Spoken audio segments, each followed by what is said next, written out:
first introduced to the concept of the health-based allocation model in 2006, HBAM. This was supposed to be a new way of ensuring fair access to health funding across Ontario. This year, residents in Thornhill and across the 905 received about $700 per capita in hospital funding. However, everywhere else in Ontario, the figure was well above $900. Mr. Speaker, the word fair is the last word that 905ers would use to describe the delivery of these services to them. Shameful. Will the Health Minister commit to end this practice of health care discrimination and guarantee for residents of the 905 that funding will be equalized under today's budget and their families treated equally to those across Ontario from this day forward? Well, thank you very much. Thank you very much, Ms. Thank you very much, Mr. Speaker. I think it's interesting that for the purposes of his question, the honourable member has used a community that has no hospital as the foundation for some hospital comparator.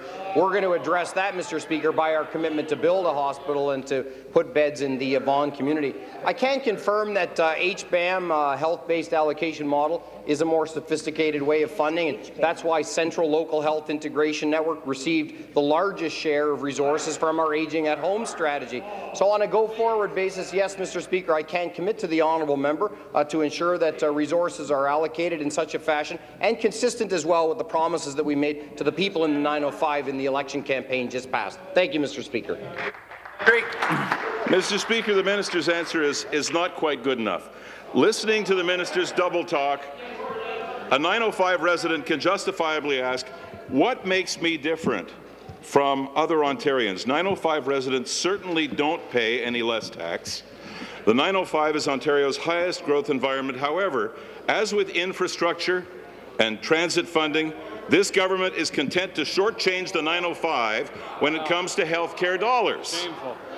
The truth is the McGuinty government is content to allow the quality of life for Ontarians in the 905 and elsewhere to deteriorate. Mr. Speaker, will the Health Minister commit to 905 residents here and now that they will immediately receive equal treatment and equal funding for health services, keep the McGuinty government's 2007 election promise, and fully deploy the health-based allocation model announced in 2006, or does he confirm that his plan is to let the 905 continue to languish? Well, thank you very much, Mr. Speaker. The first thing that I offer to the people of the 905 is that we will not perpetuate a $3 billion on health care cut that they were promising in the election campaign. Further, Mr. Speaker, in the presence of the Mayor of Mississauga, I'm very pleased to acknowledge capital redevelopment at Credit Valley and construction underway as we speak at Trillium Hospital. Construction underway at York Central Hospital. Construction underway at South Lake Hospital. Construction soon to be underway in Markham and in Oakville, Mr. Speaker.